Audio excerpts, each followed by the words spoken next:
할렐루야. 한 주간도 주 안에서 평안하셨습니까? 오미크론 확진자가 폭증을 하고 있습니다. 사망자도 400명, 500명. 정점을 지나야만이 집단적인 면역이 생겨서 일상 회복이 완전히 회복될 텐데 언제 이 정점이 들는지 참 안타깝고 우려스럽습니다. 우리 우물가 교회에서도 3월 말까지는 이렇게 영상으로 예배를 드려야 될 것 같습니다.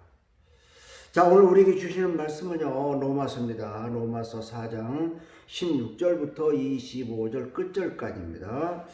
로마서 4장 16절부터 16절 한 절을 봉독하겠습니다. 그러므로 상속자가 되는 그것이 은혜에 속하기 위하여 믿음으로 되나니 이는 그 약속을 그 모든 후손에게 굳게 하려 하심이라.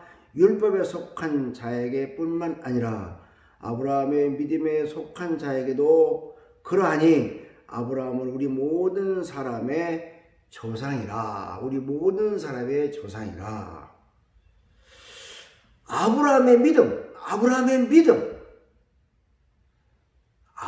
믿음에 대해서 우리가 한번 생각을 하고자 합니다.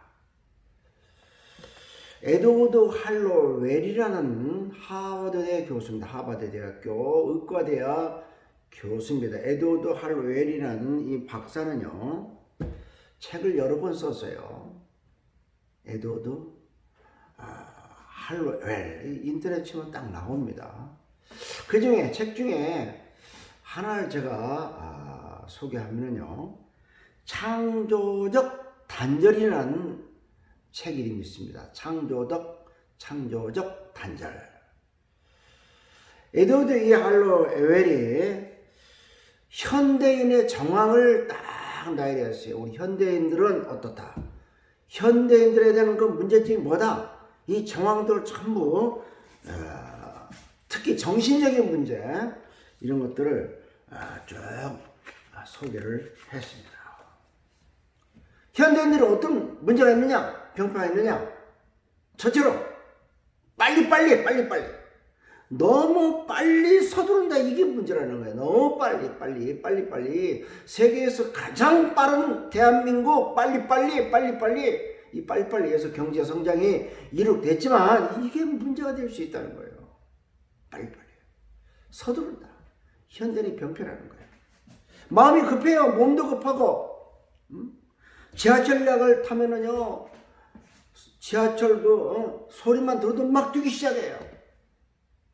차가 오면은요, 문이 열리자마자 내가 가지고 있던 집을 집어 던져. 빨리 앉으려고 빈자리에다가 집어 던져. 던지고 보자는 거지. 던지고. 급해요. 기다림이 없어요. 여유도 없고 느긋한 마음이 없다는 겁니다. 행복이 무엇인가? 소망이 무엇인가? 무언가 이루어진다. 이것보다는 꼭 이루어진다. 기다림이 있어야 되는데 기다림이 없이 그냥 당장 끝을 내야 직성이 풀리는 현대인의 병폐라는 거예요. 두 번째 뭐냐? 과잉정보 시대에 살기 때문에 어떤 것이 참이고 어떤 것이 거짓이다. 이 분별력이 자꾸 약해진다는 거예요. 요즘 스마트폰 유튜브를 보세요. 이게 진짜인지 가짜인지 가짜 뉴스인지 이게 진짜 이 사실인지 팩트인지 모르겠어요. 엄청납니다. 자기가 원하면 뭐 어떤 정보도 다 취할 수가 있어요. 어느 것이 진짜 어느 것이 참인지 진실인지 거짓인지 몰라요. 모릅니다. 전철 안에서도 스마트폰,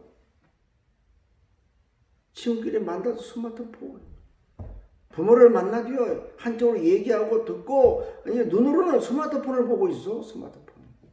여러 가지 정보가 있지만 꼭 필요한 정보, 나에게 유익한 정보, 이건 꼭 알아야 된다. 나는 그 정보에 집중을 못하고 많은 것을 알면 뭐 좋은 것처럼 하는데 나중에 시간이 지나놓고 보면은 뭐 아는 게 별로 없어.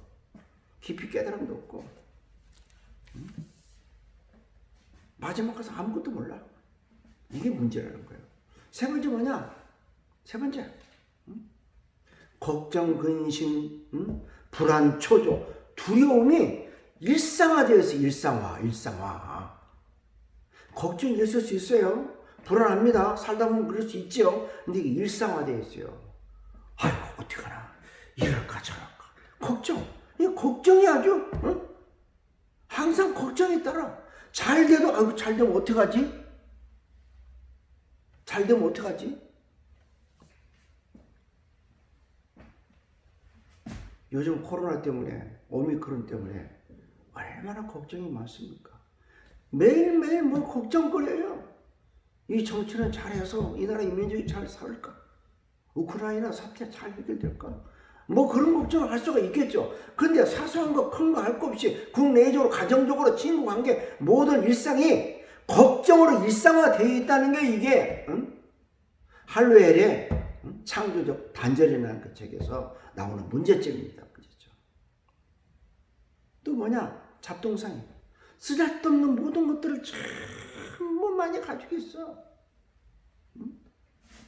잔뜩 무거운 짐을 짊어지고 자기 혼자 무거운 짐을 다 짊어지고 사는 것 같아. 나이 봤을 때는 별거 아닌 거 가지고. 일반적으로요, 자기가 뭘 덜 가지고 있다, 적게 가지고 있다, 적을수록 마음은 단순합니다. 단순히 오늘 벌어서 오늘 먹고 자고 내일 또 일어나서 먹고 단순하죠.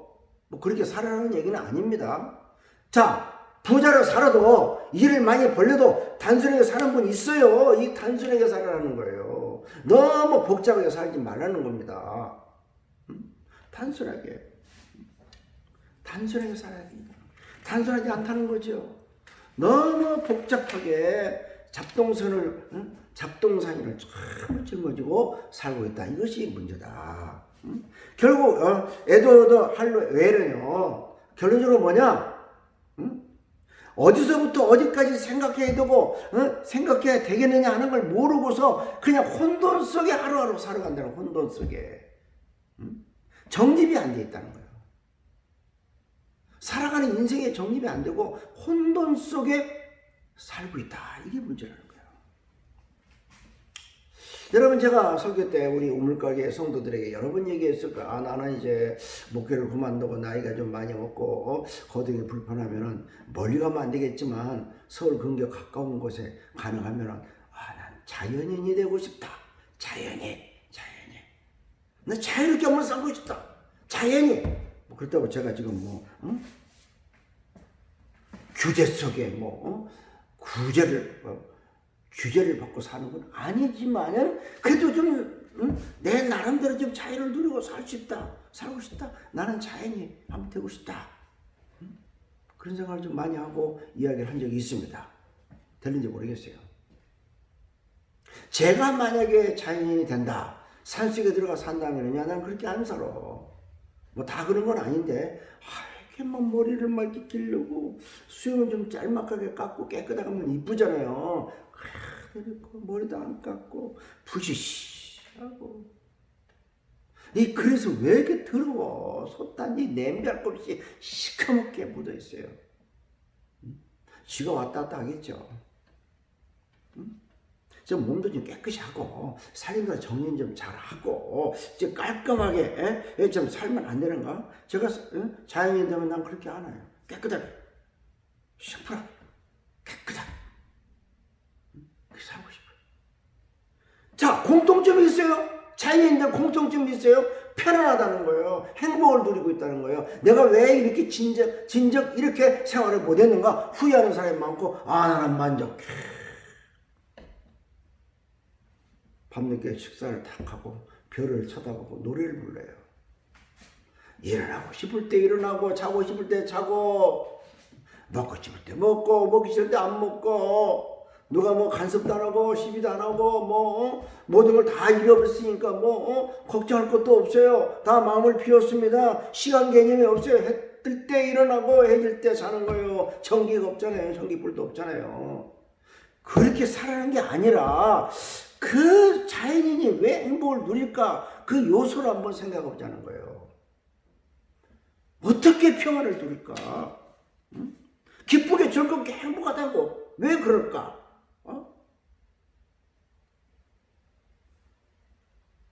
왜 그럴까? 여러분 평안하시죠? 여러분들은 산속에 안 들어가도 가정에서 평안을 누리고 잘 살 줄 믿습니다. 꼭 들어갈 필요가 없어요. 들어갈 필요가 없어요. 평안을 누리세요. 화평을 누리세요. 안정을 찾으시고 서두르지 말고 느긋한 마음으로 기쁨으로 즐겁게 감사하며 사시라는 겁니다. 오늘 말씀을 들어가기 전에 이 사도 바울이 말씀하기 들어가기 전에 우리 조금 생각할 문제가 있어요. 본문 들어가기 전에 생각할 게 있어요. 자, 예수님이 제자들과 함께 이렇게 쭉 다니시잖아요. 3년 동안 이렇게 다니셨잖아요. 그런데 제자들이 예수님 옆에서 딱 예수님이 하는 모든 생각과 말과 행동 모든 것을 봤을 때 놀란 거예요. 야, 어떻게 예수님이 저럴까?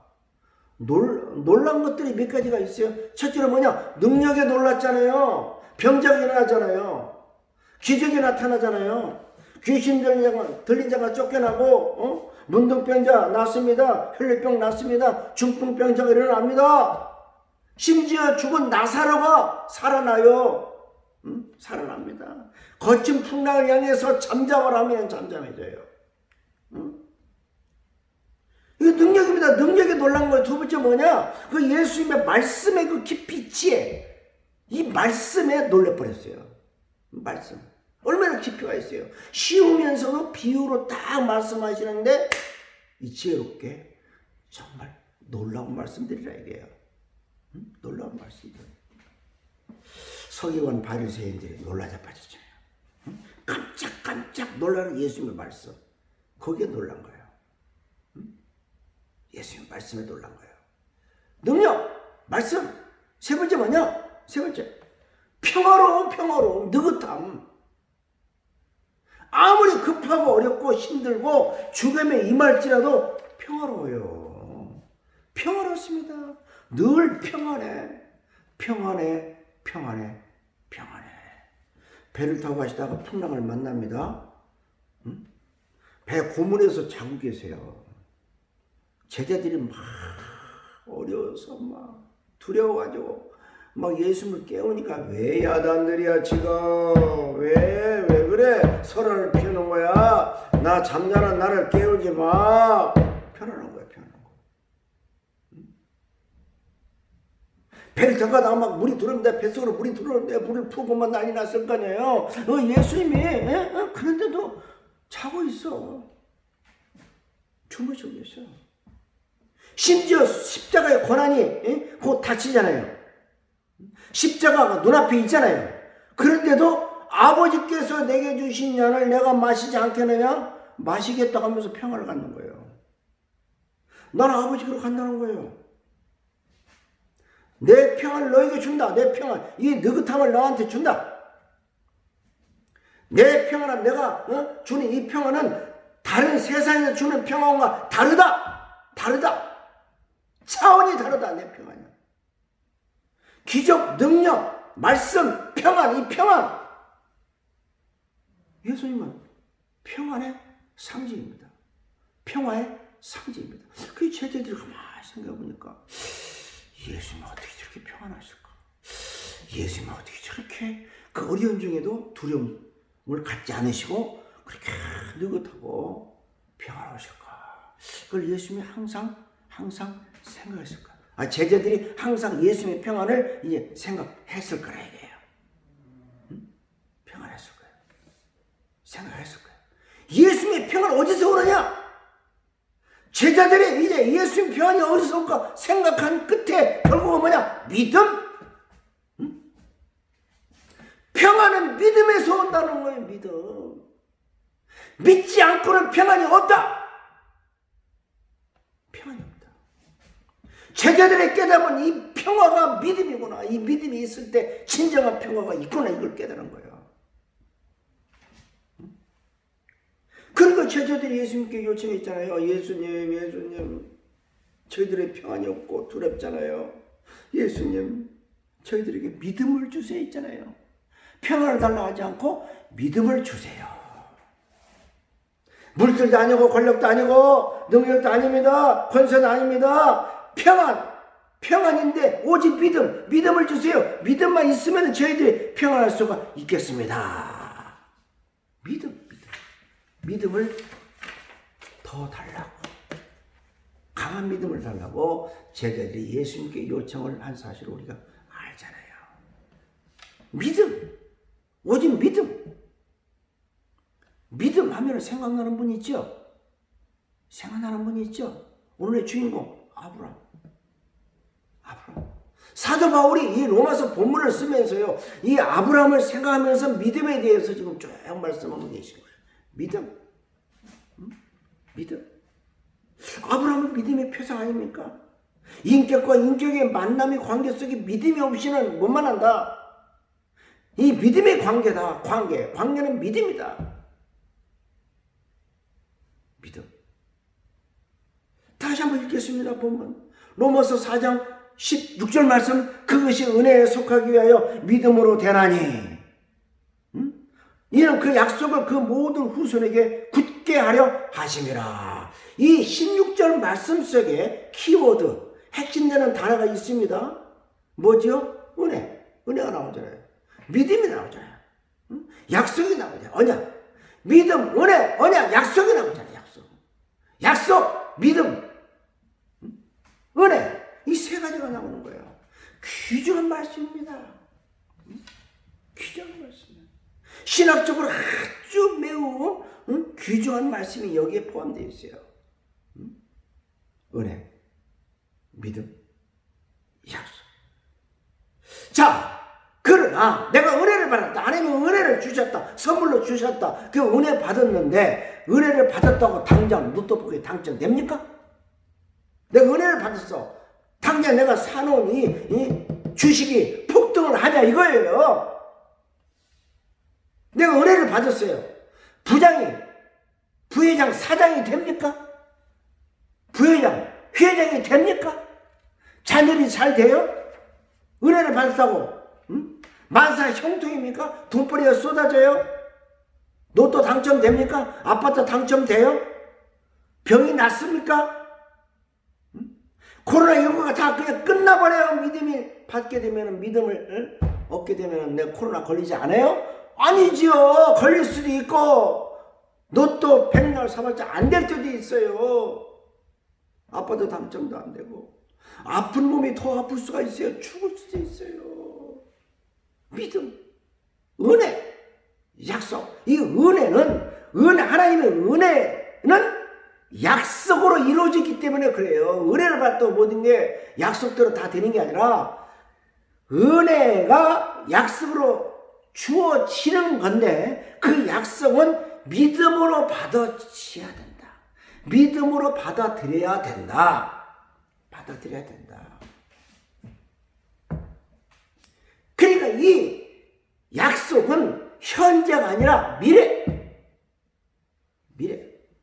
그 약속은 소망이라고 제가 지난주에 말씀드렸죠. 그 약속은 현재가 아닙니다. 끝으로부터 지금 현재 내가 살아가는 이 동안에 즐겁고 감사하고 기쁘게 살아가는 거 소망이라 했잖아요. 소망. 현재 것이 아니에요.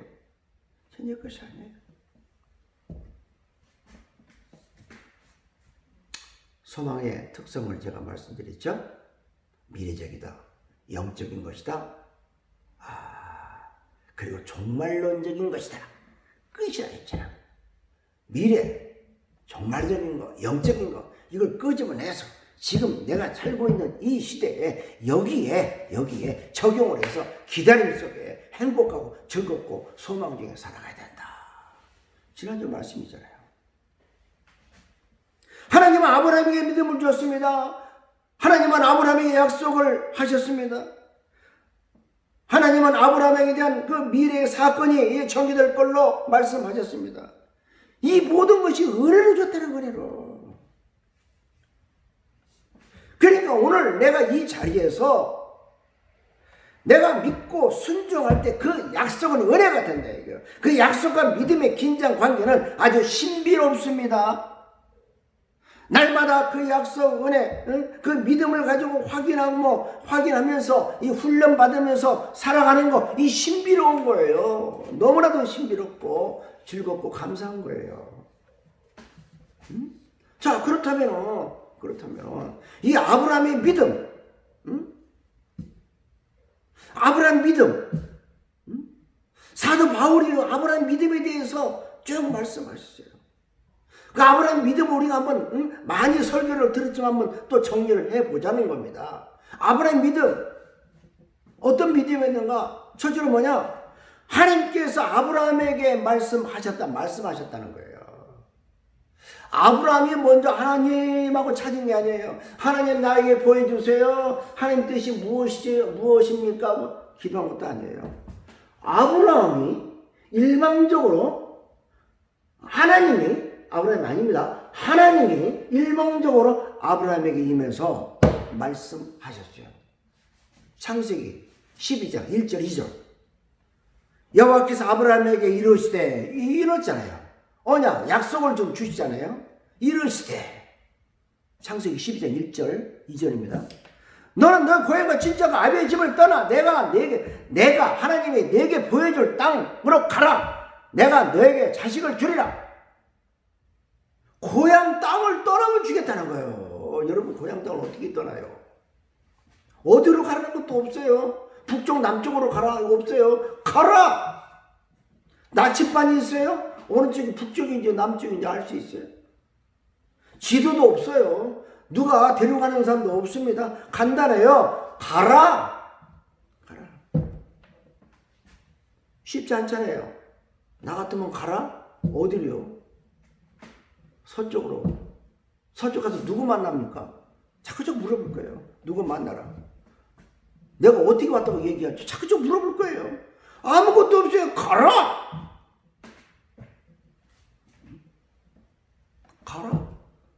소도 좀 언덕이 있어야 비비지. 언덕도 없어요. 어디 가서 먹고 살아요? 가라. 히브리서 기자는요, 이런 말씀을 했어요. 갈 바를 알지 못하고 떠났다. 인간적인 계산도 아니고 잔말이 굴른 것도 아니고 약속 하나 언약 하나 붙들고 그냥 갔다는 겁니다. 그 약속이 뭐냐? 큰 민족을 너를 통해서 이룬다는 거. 그거 하나. 큰 민족 이룬다 너를 통해서. 그거 하나 다 붙들고 갔어요. 이게 아브라함의 믿음이에요. 두 번째, 아브라함 믿음. 어떻게 우리는 생각을 해야 되는가? 아브라함 믿음. 갈 바를 알지 못하고 갔어요. 두 번째, 아브라함 믿음. 어떤 믿음이냐? 따라합시다. 자신의 나약함을, 아브라함 자신의 나약함을 믿음으로 극복했다. 뭐로 극복했어요? 믿음으로.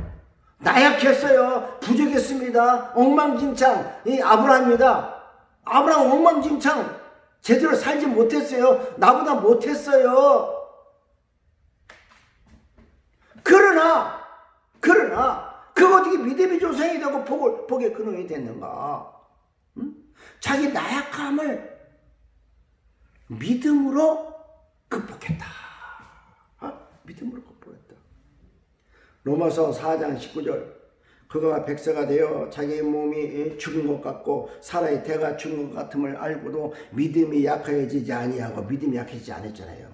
100세, 90세 아이를 낳는다? 100세 할아버지, 90세 할머니 나약하잖아요. 그 나약하다고 나오잖아요. 나약하는데 뭘로? 믿음이 약해지지 아니하고 믿음을 더 강하게 가졌다는 거예요. 두 번째, 흉년 들었다고 말입니다. 하나님이 가라는 곳으로 가긴 간다고. 가나안 땅이거든요. 거기서 가나안 땅에서 살면 될 거 아니에요. 흉년이 들었다고 또 가나안 땅을 등지고 애굽으로 또 갔네. 애굽 갔어요. 이 믿음 있는 사람이에요? 약속 있는 사람입니까? 나약하죠. 인간이기 때문에 나약하죠. 흉년이 들었으니까 애굽으로 피난 갔다. 어쩔 수가 없었어요. 사라를 통해서 아들 준다고 했는데 그새를 못 참고 다른 여자를 통해 가지고 이스마엘을 낳잖아요. 민족적인 비극입니다. 약속을 어겼어요. 자기 아내는 주의라고 거짓말 시키고 말입니다. 나약했어요. 믿음의 조상이 될 수가 없는 아브라함의 이 자격 미달. 청문회 하면은 이거 다 탈락.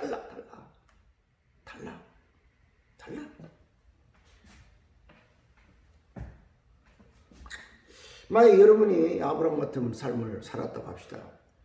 어떻습니까? 저나 여러분이 아마 부끄러워서 하나님이 그런 약속을 딱 하더라도 저는 아닌데요. 하나님 저 잘못했어요. 회개가 나올 거예요. 저 하나님 뜻대로 잘못 살았습니다. 어떻게 제가 과거에 하나님의 언약을 자 받긴 받았지만 이렇게 살았는데 그 언약을 또 지속할 수가 있겠습니까? 이거 아니라고 봐요. 아닙니다. 손들었을 거예요. 하나님 그러지 마세요. 제발. 저는 나약합니다. 부족합니다. 세상을 살다 보면은요, 잘못이 있어요. 내가 잘못할 때도 있습니다. 그동안 잘 못 살았습니다. 하나님 은혜를 받을 만한 자격도 없습니다. 자격 미달. 순종도 못하고 상처, 투성이고 실수가 많고 그 은혜를 준다. 거부합니까? 아브라함은 하나님의 약속을 믿고 자기 나약함을 있었지만 이 하나님의 은혜를 거부하지 않고 언약을 믿고 자신의 상처, 과거의 잘못을 전부 지휘했다는 거예요. 하나님이 다 내놓고 회개하고 제대로 살겠습니다. 이제는 언약을 믿습니다. 내가 하나님의 은혜에 감사합니다. 보면 보세요. 로마서 4장 22절, 23절 두 절에 나와 있잖아요. 아브라함이 하나님을 믿음에 이것을 그의 의로 여기시고 하나님은 아브라함의 과거를 전혀 묻지 않으십니다. 하나님은 아브라함의 모든 더러웠던 걸 다 잃어버리고 깨끗하게 해주십니다. 복을 주셔요. 믿음으로 말미암아 아브라함은 이 나약함을 전부 극복하고 하나님 약속대로 복을 받는 거예요. 수지 맞은 거예요. 나약함을 믿음으로 해결했어요. 언약의 말씀을 받고 믿습니다. 마지막 중요한 게 있습니다. 아브라함의 신앙, 아브라함의 그 믿음, 아브라함의 언약 약속, 이것은 결론적으로 뭐냐? 부활신앙이라는 거예요. 부활신앙. 27살 된 아들, 시뻘겋게 젊은 나이, 장가도 안 간 이 아이를 하나님이 주셨단 말이에요. 잘 크고 있어요. 이 아이를 바쳐라? 나는 못해. 나 우리 큰아들 못 바쳐. 차라리 내가 죽는 게 낫지. 아브라함의 자식, 독생자 이삭을 27살 아이를 갖다가 장가도 안 되는 이 아이를 시뻘은 청년을 갖다가 받자. 제물로 바쳐. 치게주고 딸감 짊어지고 양 끌고 이삭을 데리고 갈 때 그 심정이 얼마나 찢어졌을까. 아브라함이 얼마나 갈등을 했을까. 아니 이게 무슨 날벼락이야. 이게 무슨 날벼락이야. 본인은 마음이 괴롭구만. 얼마나 안타까웠을 거야. 내가 꼭 이렇게 아이들을 갖다 바쳐야 되는 거야. 내가 이렇게 아들을 바쳐야 되는 거야. 하나님 언제는 주셨고 또 가져가십니까? 하나님이 주셨는데 그 귀한 아들을 이제는 바쳐야 됩니까? 이건 아닙니다. 이건 아니라고 봐요. 하나님 꼭 바쳐야 됩니까? 눈물을 흘리면서 모리아산으로 올라갔을 거예요.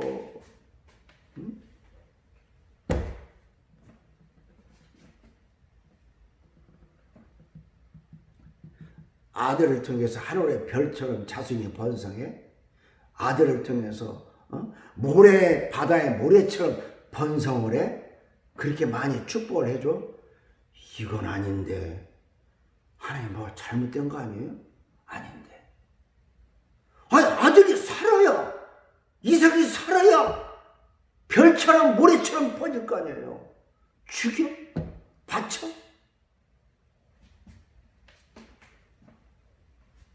아브라함이 여기서 결단을 합니다. 아브라함의 결정적인 말씀이 나와요.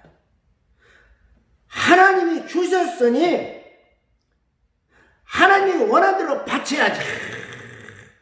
하나님이 줬으니까 하나님이 원하면 또 바쳐야지. 하나님 뜻대로 줬으니까 하나님이 원하면 또 바쳐야지. 뭘.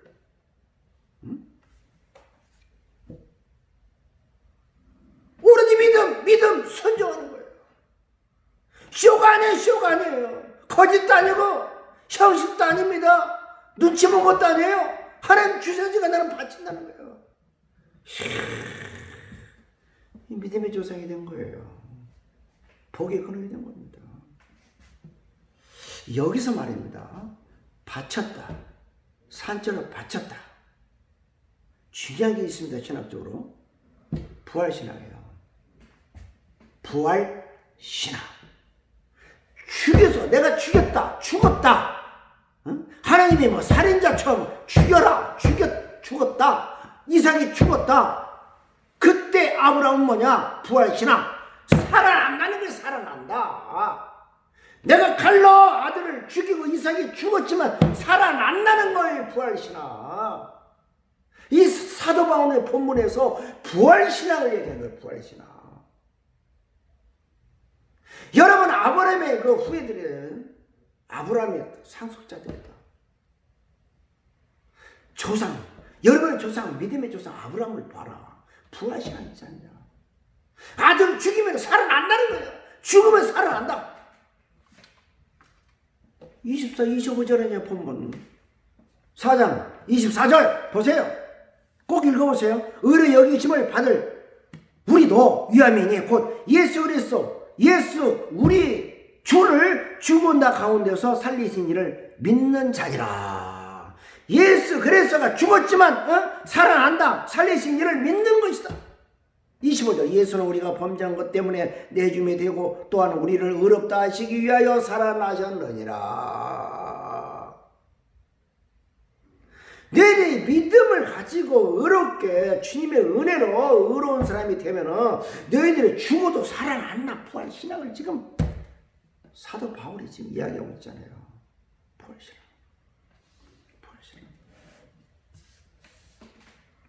죽은 자가 다시 살아난다.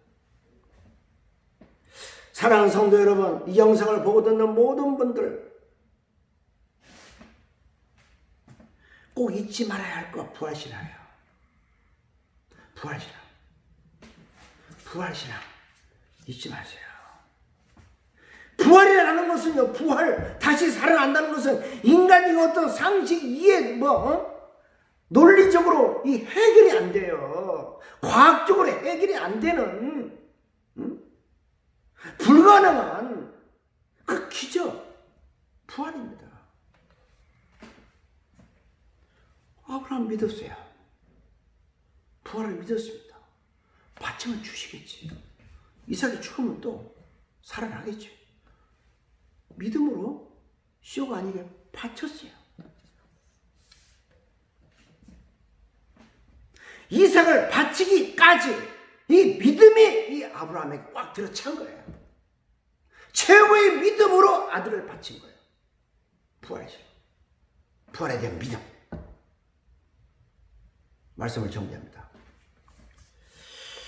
요즘 어려우시죠? 진짜 어려워요. 국내적으로 진짜 어렵습니다. 이렇게 될까? 저렇게 될까? 내 집은 어떻게 되지? 우리 아이들은 어떻게 되지? 사업은, 직장은, 내 돈은, 나 어떻게 먹고 살지? 내 앞길은 어떻게 될까? 내려놓으세요. 고민, 근심, 걱정 다 내려놔. 마음으로 고민할 문제가 아니거든요. 이성적인 비판으로 해결될 문제가 아닙니다. 도덕성 가지고 해결될 문제가 아니에요. 여러분, 죽고 사는 문제보다 중요한 게 더 있어요?